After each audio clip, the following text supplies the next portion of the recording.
सतगुरुदेव की जय हो। भगत समाज को मुंशी भूषण दास का सत साहेब आज बड़े तेजी के साथ एक मैसेज माफ़ीनामा का चल रहा है। मुझे भी माफ़ीनामा मैसेज रिसीव कराई गई है। माफ़ीनामा मैसेज का अवलोकन पर पाया कि पवन कुमार जयपुर वाले की तरफ से लिखी गई है तथा पवन कुमार के मैसेज का नकल कर अविनाश के तरफ से माफ़ीनामा मुझे भी सर्व कराई गई है। माफ़ीनामा 4 लोगों के नाम से लिखी गई है। उसमें एक नाम मेरा भी दर्ज है। मुझे अपना नाम देखकर काफ़ी ताज्जुब हुआ कि मेरे प्रति माफ़ी मांगने वाले ने क्या गलती कर रखी है। मुझे तो पता ही नहीं है कि उसने मेरे प्रति क्या गलती करी है और मैसेज में भी नहीं लिखा है कि उसने मेरे प्रति क्या गलती की है। उन्हें जो गलती मेरे प्रति की है उसे मैसेज में लिखना चाहिए, तब कोई बात बनती। हालांकि मेरे जानकारी में ऐसा कोई भी बात नहीं है जिससे साबित हो कि पवन कुमार एवं अविनाश कुमार ने मेरे प्रति कोई गलती की है, और कोई गलती हुई ही नहीं है तो फिर मुझसे माफ़ी मांगना पवन कुमार जी का एक कुटिल चाल का भाग ही है। पवन ने जिसके प्रति घोर गलती किया है और पवन के उस गलती में काफ़ी हद तक अविनाश कुमार ने सहयोग किया है, ये दोनों अर्थात पवन एवं अविनाश ने उससे माफ़ीनामा गुहार नहीं लगाते हैं जिनके प्रति घोर गलती किए हुए हैं। अब आप उधेड़ बुन में होंगे कि पवन ने आखिर किनके प्रति घोर गलती की है। वह मैं उसकी गलती को गिना देता हूँ कि पवन ने किसके प्रति और कितना गलती की है। जब आपको गलती की जानकारी हो जाए तब आप पवन से पूछना कि किसके प्रति आपने इतनी गलती की, उससे क्यों नहीं माफ़ी नामा गुहार लगाते हैं। पवन ने किसके प्रति कितना गलती की है और माफ़ी का गुहार उनसे क्यों नहीं लगाया, इस प्रसंग को बताने के पूर्व माफ़ीनामा मैसेज के संबंध में थोड़ी चर्चा कर देना चाहता हूँ। आपको याद होगा कि पवन जी ने अपने video, live video, Facebook, WhatsApp आदि पर स्टिकर आदि बनाकर भक्तों के बीच 2022 को विनाशक होने का डर भय दिखाया करते थे और साध संगति से जुड़ने का वकालत भी करते थे। यह भी कहा करते थे कि 2022 सतसेवकों का फाइनल छटनी का समय है। विधि का विधान 2022 का विनाशक समय ही कीमार पवन कुमार जी को खुद की सहन करनी पड़ रही है। पवन कुमार का दाहिना हाथ कजोड़ दास हुआ करते थे और कजोड़ दास स्वयं पवन के बीच आपस में किसी बात को लेकर ठन गई। पवन के अहंकार भरी आचरण से खीन कजोड़ दास ने सोशल मीडिया के माध्यम से व्हाट्सएप, फेसबुक पर मैसेज डाला कि कुछ भक्तों की कथनी एवं करनी का पता 1 फरवरी 2022 के बाद अच्छी तरह चल चुका है, क्योंकि वह अहंकार बस एक दूसरे को समझने की कोशिश भी नहीं करते हैं। अतः किसी की करनी पर न चलकर सभी भगत भाई बहनों को गुरु ज्ञान यानी सत्संग को आधार बनाकर चलना चाहिए। चाहे कोई कितना ही बात बनावे, कितना ही मीठा बोलकर ये कहे कि भक्ति ऐसे करो, ऐसे करनी है, ऐसा करने वाला भाई गुरु जी के बनाए विधान में फेर बदल कर रहा है। ये मैसेज कजोड़ भगत जी के तरफ से पवन कुमार को इंगित करते हुए लिखी गई थी। इस मैसेज को लेकर साध संगति में काफ़ी पक्षापक्षी होने लगी। कजोड़ दास ने पुनः मैसेज सभी भगत भाई बहनों को संबोधित करते हुए पोस्ट डाला कि SMS एवं रोज वाली ज्योति सेवा के लिए जो दास के बैंक अकाउंट नंबर दिए थे, अब उसमें सेवा नहीं करनी है जी, क्योंकि दास यानी कजोड़ दास जी का कहना है कि वे परमात्मा का दोषी नहीं होना चाहते हैं, अर्थात उन्हें भी अब दूसरों के नाम पर ज्योति जलाना या इसके लिए सेवा लेना अब दोष लगने लगा है। इसके पहले इन्हें भी कोई दोष नज़र नहीं आ रहा था। जब रामचंद्र दास, अरविंद दास, प्रवेश दास, हरीश दास आदि लोगों के साथ मुझदास के द्वारा ज्योति जलाने का विरोध किया जा रहा था कि स्वयं तो परमात्मा को दोषी हो रहे हो, साथ ही अनेकों भगत भाई बहनों को परमात्मा का दोषी बना रहे हो। खैर, इनकी सुबुद्धि जगी, चाहे देर से ही सही। इस तरह से कजोड़ दास जी, जो पवन का दाहिना हाथ बने थे, के द्वारा मैसेज FB एवं WhatsApp पर आने लगी तो पवन कुमार यादव का माफ़ीनामा का मैसेज पोस्ट चारों लोगों को इंडोर्स करके डाला गया। वह 4 लोग कौन कौन हैं? वह हैं बिहार के शशि भूषण, कानपुर के रामचंद्र भाई, मुजफ्फरनगर के हरीश भाई एवं फर्रुखाबाद से अरविंद भाई। इसी तरह पवन कुमार का नज़दीकी शिष्य अविनाश कुमार, जो बिहार के गया से आते हैं, ने उक्त चारों लोगों का इंडोर्स करते हुए अपने मैसेज से अपने तरफ से माफ़ीनामा का मैसेज पोस्ट किया।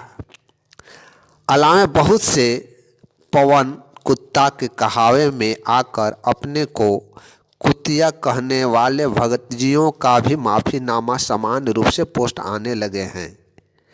इन माफ़ीनामा भेजने वाले कुत्ते एवं कुतिया अपने मैसेज में ये नहीं खोलते हैं कि किसके प्रति इसने क्या गलती की है।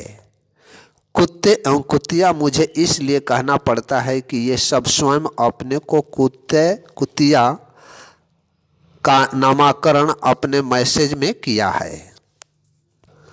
पवन या इन लोगों ने क्या गलती की है, किसके प्रति गलती की है, किनसे माफ़ी मांगने चाहिए, किनसे नहीं, मैं आप सभी के समक्ष रखने का प्रयास किया हूँ।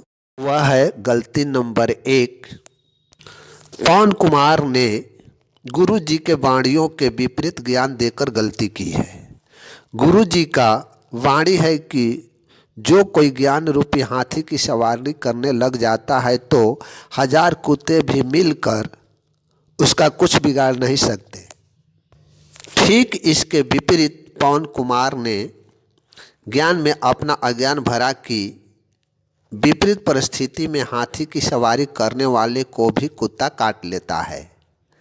इसका स्पष्टीकरण मांगा गया तो स्पष्टीकरण दिया कि हाथी बीच बाजार से गुजर रही होती है और कुत्ता छत पर से छलांग लगा सवारी को काट लेता है।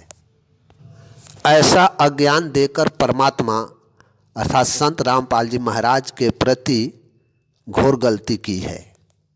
गलती नंबर 2, गुरु जी ने अपने एक शिष्य को सन 2003 या 4-5 में अपने मुख श्री से सार नाम दिया था, जिसके संबंध में पवन ने लाइव में बोला कि गुरु जी ने उस भक्त को फर्जी सार नाम दिया है। गुरु जी के मुख श्री से दिए हुए सार नाम को पवन ने फर्जी बताकर परमात्मा स्वरूपी गुरु जी के प्रति गलती की है। गलती नंबर 3, गुरु जी का ज्ञान है कि पूर्ण परमात्मा कभी भी किसी जीव के शरीर में प्रवेश नहीं करता है, बल्कि उस जीव का स्वरूप धारण कर लेता है। ठीक इसके विपरीत पवन ने पूर्ण परमात्मा को काल ब्रह्म के गुणों वाला बता दिया कि संत रामपाल जी महाराज के शरीर का उपयोग कबीर परमात्मा कर रहे हैं। ये नहीं बताया, ये नहीं कहा कि कबीर परमात्मा संत रामपाल जी महाराज के स्वरूप में हैं। ऐसा नहीं कहकर गुरु जी के विपरीत अज्ञान प्रचार कर गुरु जी के प्रति घोर गलती की है। गलती नंबर 4, ये पवन कुमार यादव बरवाला घटना कारित होते वक्त काले कपड़ा पहनकर कमांडो बना, हाथ में लाठी पत्थर लेकर गुरु जी के मर्यादा के विपरीत कार्य किया था। इसलिए इसने गुरु जी के प्रति घोर गलती किया है। गलती नंबर 5, पवन ने लोगों के बीच अज्ञान भरा कि संत रामपाल जी महाराज ही एक ऐसा संत हैं जो अपने गुरु रामदेवानंद जी महाराज को सार नाम देकर पार किए। गुरु जी का ज्ञान आधार है कि संत रामपाल जी महाराज को कबीर परमात्मा 2 मार्च 1997 में फाल्गुन मास के एकम को 10 बजे दिन में मिले और सार नाम को उजागर करने का ठीक समय बताकर एवं आदेश देकर चले गए। यानी संत रामपाल जी महाराज को सार नाम देने का आदेश व अधिकार 2 मार्च 1997 में प्राप्त हुआ और दादा गुरु रामदेवानंद जी महाराज अपना शरीर छोड़ जनवरी 1997 में सतलोक गामी हो गए थे। फिर पवन का ये कहना और भक्तों के बीच अज्ञान रखना कि रामदेवानंद जी महाराज को संत रामपाल जी महाराज ने सार नाम देकर पार किया, गुरु जी के मर्यादाओं को खंड करके एवं विपरीत अज्ञान देकर गुरु जी के प्रति घोर गलती किया है। गलती नंबर 6, कबीर परमात्मा के प्रतिमा को गुरु जी आदर भाव से अपने गुरु के तस्वीर के आसपास रखा करते थे। उस कबीर परमात्मा के प्रतिमा को अपने कुटिल चाल से लाल क्रॉस करके अनादर ही नहीं किया, बल्कि गुरु गोविंद वाली तस्वीर से कबीर जी की प्रतिमा को ही हटवाकर गुरु जी को दुखी किया, उनके प्रति गलती की।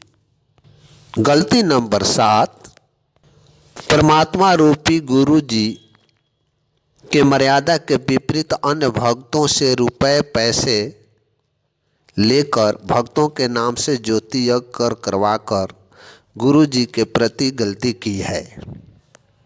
गलती नंबर 8, गुरु जी के ज्ञान के विपरीत जानबूझकर भक्तों से रुपए पैसे लेकर ठगी कर झूठ का सहारा लेकर अपना घर खर्चा चलाया और गुरु जी के शिष्यों को उल्टी सीधी सुनाई।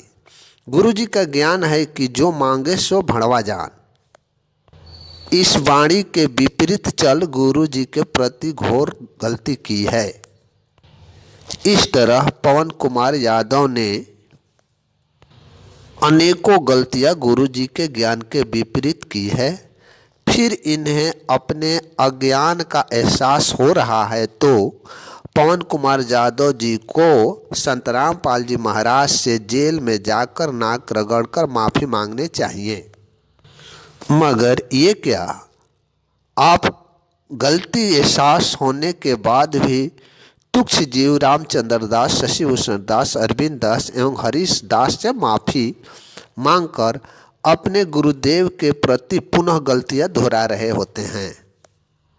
अगर आपको अपने गलती का एहसास हो रहा है और गलती का पश्चाताप हृदय से चाहते हैं तो आपको संत रामपाल जी महाराज से जेल में मिलकर अपने किए का माफ़ी गुरु जी के चरणों में मांगने से माफ़ीनामा स्वीकार हो सकती है, क्योंकि वे समर्थ क्षमा के सागर हैं। और फिर पवन कुमार के अज्ञान में सहयोग करने वाले सेवक सेवकाओं, कुत्ते कुत्तियों को भी अपने गलतियों का एहसास हो रहा है और पश्चाताप करना चाहते हैं, तो पवन के साथ साथ कुत्ते कुत्तियों को भी जेल में गुरुजी से मिलकर अपनी क्षमा के लिए प्रार्थना करनी चाहिए। अन्यथा किसी जीव को क्षमा करने या आशीर्वाद देने का विसात ही कहाँ है। क्षमा का सागर तो संत रामपाल जी महाराज के पास मौजूद है।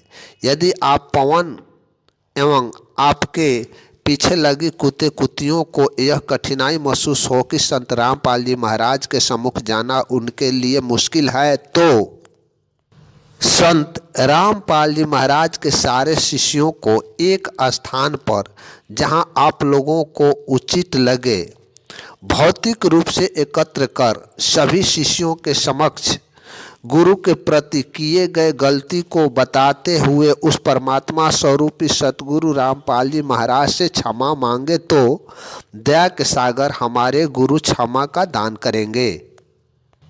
अन्यथा पवन कुमार यादव जी सन 2022 काफ़ी विनाशक है और नकली सत्संगों का विनाश कैसे हो रहा है शायद आप देख जान रहे होंगे।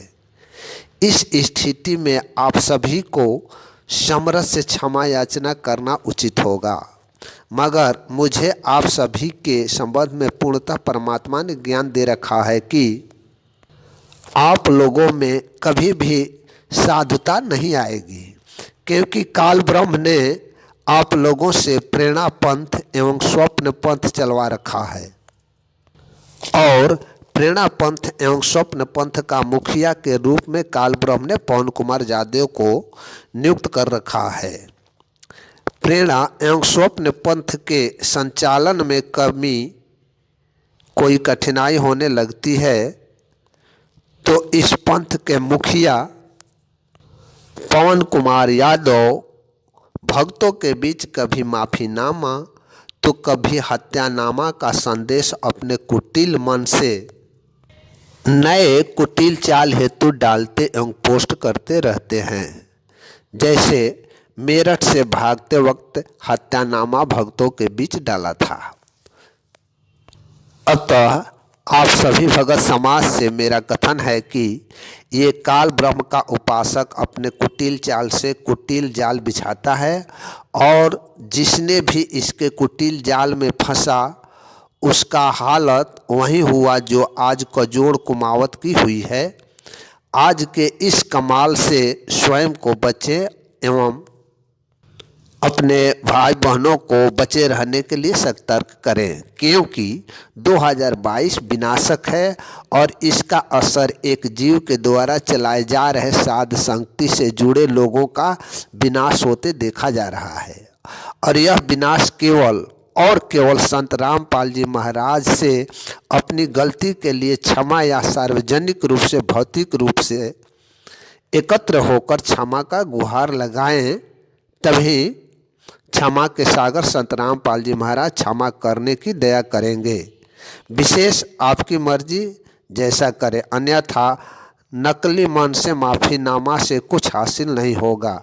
इसी के साथ मुझ शशिभूषण दास का सत साहब, मेरा कॉन्टैक्ट नंबर 99 315 92 093।